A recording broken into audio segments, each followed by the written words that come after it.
อนนี้กะหอดขั้นตอนค้นเขามาเลยประมาณ3-4รถเนาะรถที่4บ่นะรถที่4แล้ววะ รถที่สอง รถที่2พี่น้องรถที่2ยังกองสำนี้เนาะ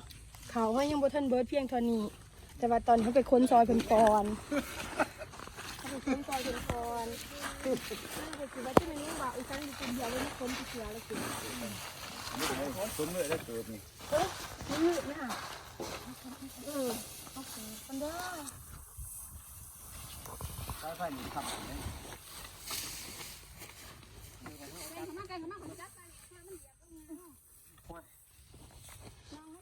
เดี๋ยวลงอีกครั้งจะได้กระปันเนี่ย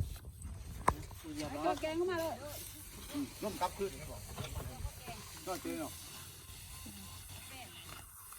คือคอยสิปั้นไปหันคอยไปเบื้องนั้นนั้น ข้าวที่จูดไก่เหื่อเห็นไหม ไอ้สิมาจู่ พลังว่ะพี่ไก่ พลังเหรอพี่ไก่จูดเหื่อ มันประกอบกันอยู่กัน มันร้อนข้ามเยอะพี่ไก่ข้อที่ฟังเพื่อนก็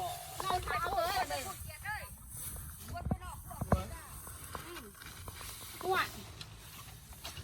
อันนี้ใครเคยน่าจะเจอร่างบ้านโอ้ดีๆอันนี้ทำมาเลยอันนี้เลย เคียส้มมือจะเบิ้ลหรอบอก ไม่ไปท้องมือไม่ให้อาจะลูก ไปยังส้ม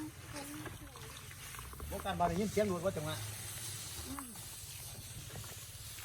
นั่งกินเราอยู่ได้ผมอ่ะกินเราอยู่ตูบหน่อยก็มันปิดโทษมันก็ที่โทษนะเนี่ย หันพ้นตรงหักกัน เอ เลย อสิได้กินเขาขยะเนี่ยนี่แล้วพี่น้องจะไปกินนาเป็นล เพื่อสิได้กินเขานากระเลกระด้ามเขาฝาไปได้พี่น้องำกินบอกมาท่าเป็นเสา ผู้ใดมีครีมดีผู้ใดมีครีมถ้าอะไรฝาจ้างกระบอกเนี่ยเด้อจะเอามาท่า กินหลอกกัน ครีมหลอกรถตอก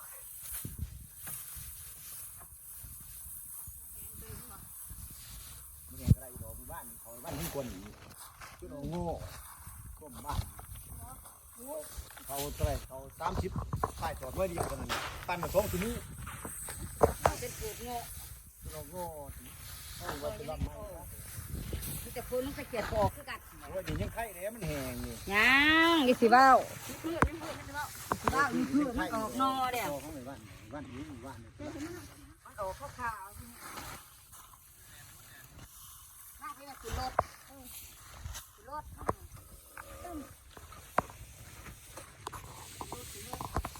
ได้หน้าพี่ที่ว่าเลยนั่งหายใจยังหายใจอยู่ วันที่มาเต้ายังไม่ได้ออกจะทำ เอาตัวกี่วันเนี่ยไม่ต้องหายใจของแก เลือกค่ะบอผ่านเดี๋ยวเอา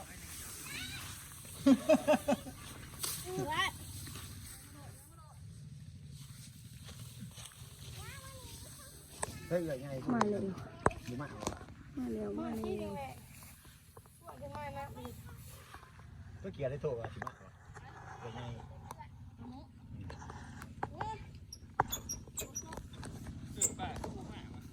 วัดแผนวัดพักวัดต้นวัดโตขี่รถดับเงินซื้อมาเกี่ยวเขาซะ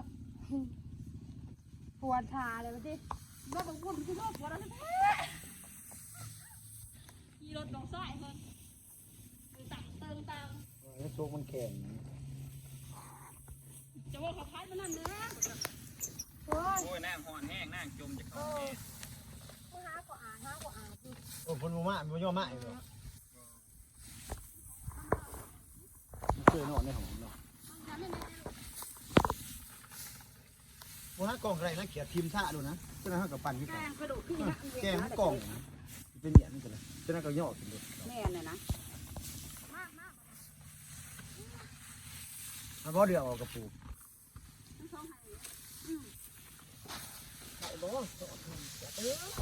แม่บอกอยู่ดิ 2 ไฮหันบ่2 ไฮดูมันก็ได้เด้2 ศอก3 ศอกบ่ได้อยู่ดอกก็อยู่ดอก ไม่ใช่หัวแล้วเจ้า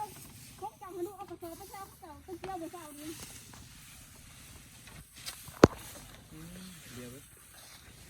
เรียกการหาเขาเลยไม่ลองจะขี่กันนิดว่าสวยนะ พอได้สีก็สีได้เท่าไหร่ ตัวบอลลูน